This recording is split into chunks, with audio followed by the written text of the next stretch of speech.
Mission Impossible Dead Reckoning Part 1 is dropped in theaters. So let's talk about it.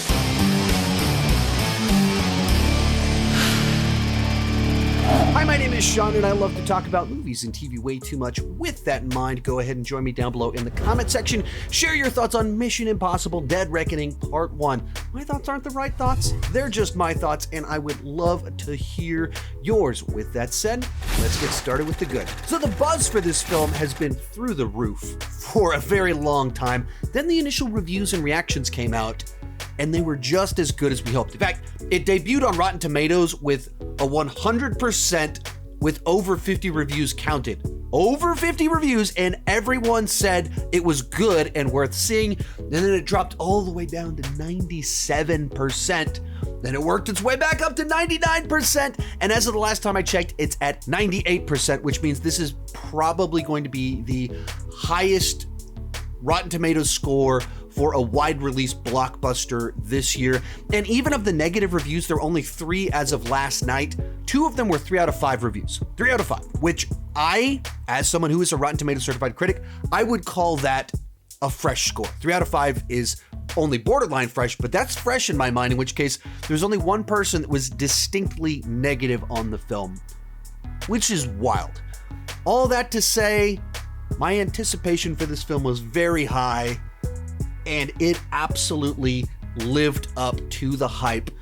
And it's another rock solid, wildly entertaining Mission Impossible film. And what I thought this movie did really well is I think it combined the unique aspects of the Christopher McQuarrie era of Mission Impossible films, with kind of the world building, pulling things in back from the past, and just kind of feeling like the stories aren't so isolated, but part of this bigger conspiracy that's going on. It has all of that, but it also has the fun of Ghost Protocol, where there's a lot of humor, there's a lighthearted vibe to it that's just kind of cranked up a little bit this time, and it blends those two things really well. On a plot level, a lot of times with Mission Impossible movies, you love the film, but you can't really remember the specific plot. Like, what's the thing they're trying to get in this movie? Who is the villain again? They can start to blend together, and you remember them based off the action set pieces, with only a few exceptions to that. And I feel like this is going to be one of the movies where you actually remember the plot line to it, because it kind of deals with AI, and so that stands out, and it's so integrated into the plot line. It's very relevant to conversations going on in society right now, and so you remember that it's you're probably going to remember that this is the one about AI, and with some of the more human villains in the mix, they tie them into Ethan's past in a way that makes it more personal, that also makes them stand out and be memorable in ways that sometimes Mission Impossible villains kind of disappear. Like I said, movies are fantastic because they deliver what you want, but they can kind of blend together, and I think this one's probably gonna stand out a little bit more. Even with like a henchman villain, like the one played by Palm, Mantis from Guardians of the Galaxy, she doesn't really, on a character level, there's not like a gigantic overt arc there in a big swooping sense. She doesn't have a ton of dialogue, but there's just enough work there. She's just interesting enough in the way that it seems like she really enjoys what she does as this villain. And then there's just those enough moments in the back part of the film with what they kind of do with her character that make her stand out and be memorable in a way that sometimes the henchman characters in Mission Impossible films usually aren't. Of course, you come into these films, you want the awesome action, you want those memorable set pieces, and I think this movie once again delivers a series of big, gigantic set pieces that are thrilling, exciting, edge of your seat, amusing, clever, and memorable. They just always take something that's a little bit familiar. A car chase through an old European city. We've seen that many times before. And they did a ton in the Jason Bourne films. Seen it before. Even kind of seen it in some of these movies, Mission Impossible films. And then they just add this extra layer to it of all the people kind of chasing them, the fact that people are handcuffed together. They add an extra layer that adds more conflict. It adds intrigue and interest to it. So I haven't seen it play out like that before, so that each thing that happens is just a bit more memorable, a bit more entertaining, and the whole movie kind of plays like that. All of it leading up to our big, gigantic finale at the end of the film, where you get the iconic stunt that has been heavily promoted in the trailer, but even the way that that ties into the film, they show you the stunt, but they don't give you the context in the trailers. And even in context, it was like, oh, that's so much more fun than I thought what they were going to do with this. It's not just what I thought, it's also these extra things layered on top of it with a joke thrown into it, and this is thrown into it. So it's more intriguing in the way that it ties into what's going on in the finale. All of it just so smart, so fun, so clever, and just always finding extra little details to make each sequence stand out. And of course, it's simply more exciting when you're watching something real versus watching an advanced cartoon or watching someone standing in front of a green screen. When you know they were really on top of a train, Tom Cruise was really driving a car, Tom Cruise really went off a cliff, and they're filming that, and they're spending a lot of time figuring out exactly how to capture it in the most engaging, exciting, thrilling way.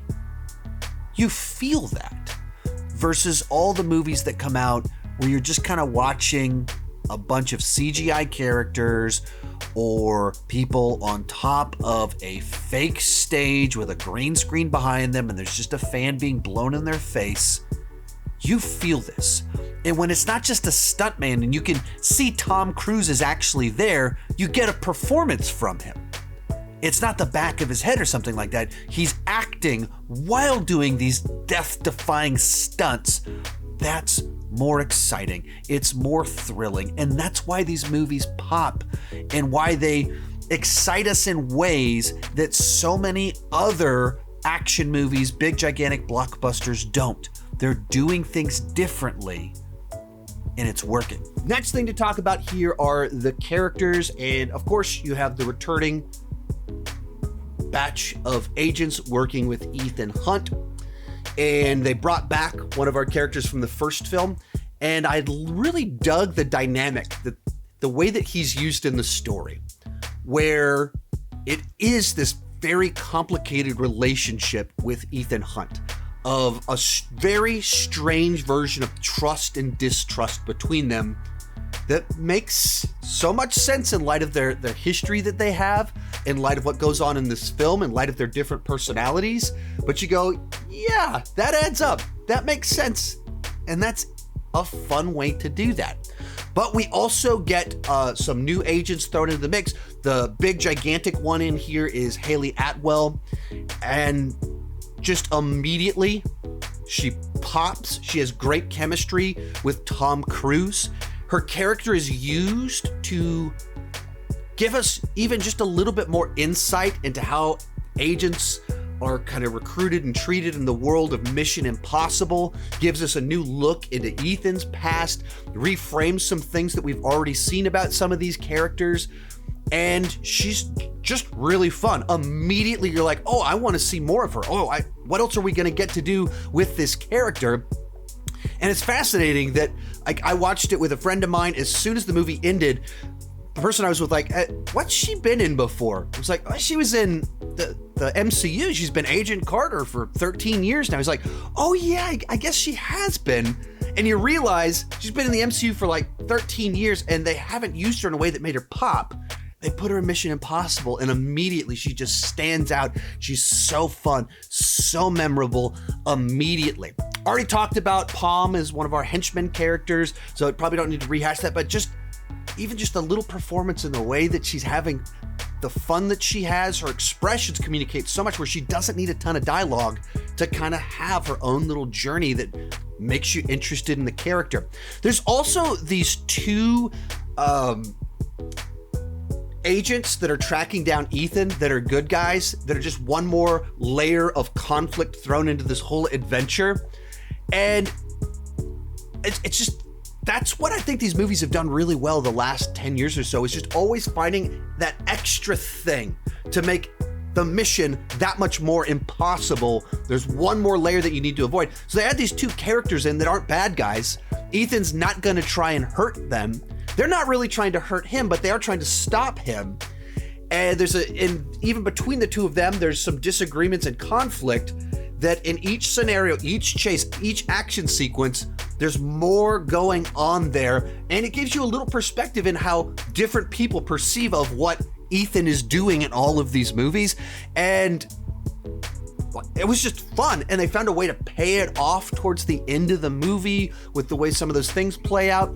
So I just loved some of these new characters that they brought in, the way that they were handled, while getting all of my favorite characters returning. It has a lot of the team dynamic works on in the film. Some people ask me about Cary Elwes in the film, because obviously he's, with actors that have been around forever and they brought him in. He's not in it very much. He's a pretty small part of the film. So if you're going as a massive Cary fan, temper your expectations. He's only in a little bit. It's nice to see him, but that's about it. Couple more things to talk about here. The movie's 2 hours and 43 minutes, I believe, and it flies by. And I would say it flies by better than John Wick 4. I mean, this was a movie to me that it reaches a point in time where it's very clearly moving into the third act, our big final set piece. And I was like, really? How is 2 hours already gone by? Like, where'd the time go? This movie just moves at such a brisk pace from sequence to sequence, just really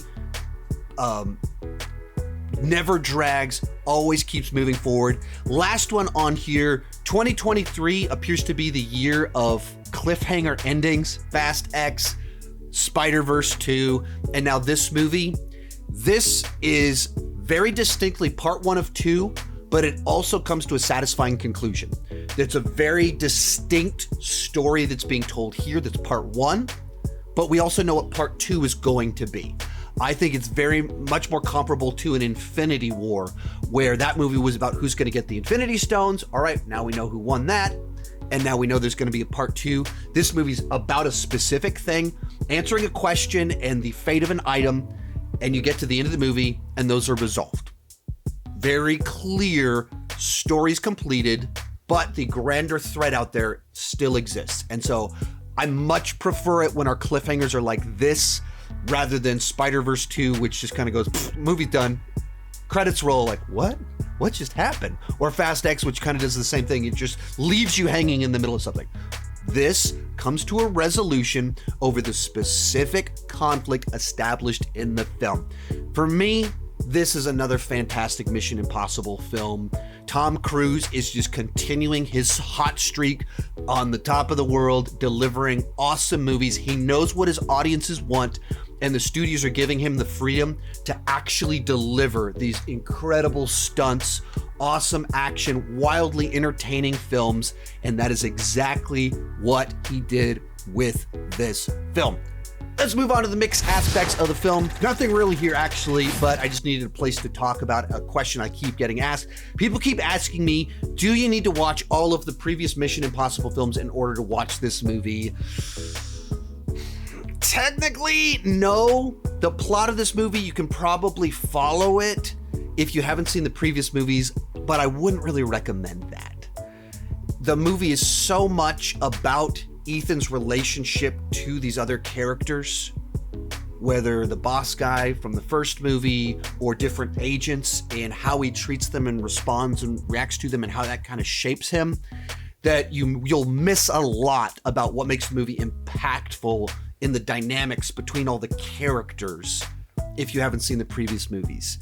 And honestly, you could only really skip the second one because the first one's really important for one relationship, and then to understand 4, 5, 6, you really need to have seen 3, and 4, 5, 6 kind of build off each other. So you kind of do need to watch pretty much all of them except for 2 to fully get the experience that is intended with this movie. They're also awesome movies, so I just recommend watching them for that reason.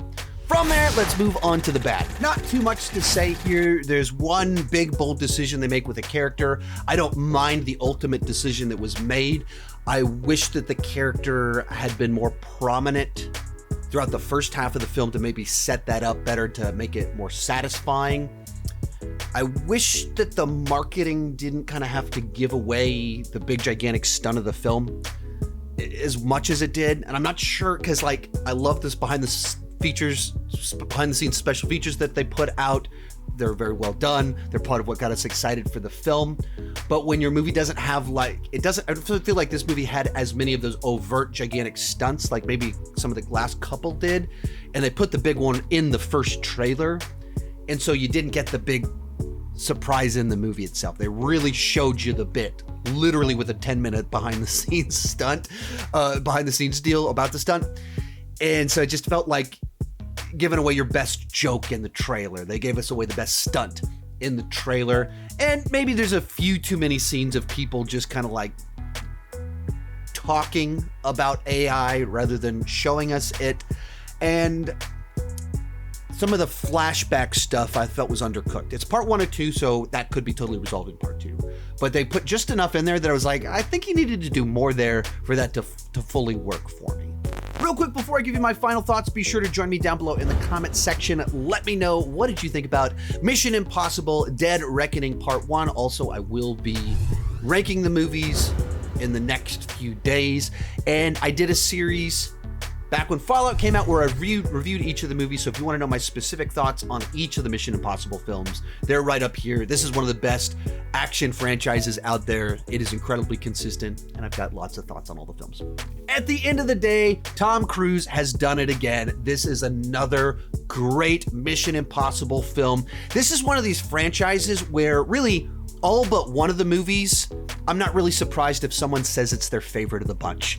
I'm not sure what's going to come out on number 1 on my Mission Impossible ranking because there's so many of them that are so good on so many different levels. I'll tell you this right now, this is currently my number 1 movie of 2023. I don't know what else is coming out this year that could top it. I love this movie. It was fantastic. Overall, it's gonna get an A on the entertainment scale. It's a 9.5 out of 10, and this is a must-see movie. Go watch it. If you enjoyed this video, you can check out my reviews of the other Mission Impossible films right over there. I will be re-ranking the films in just a few days, and keep talking movies and TV too much.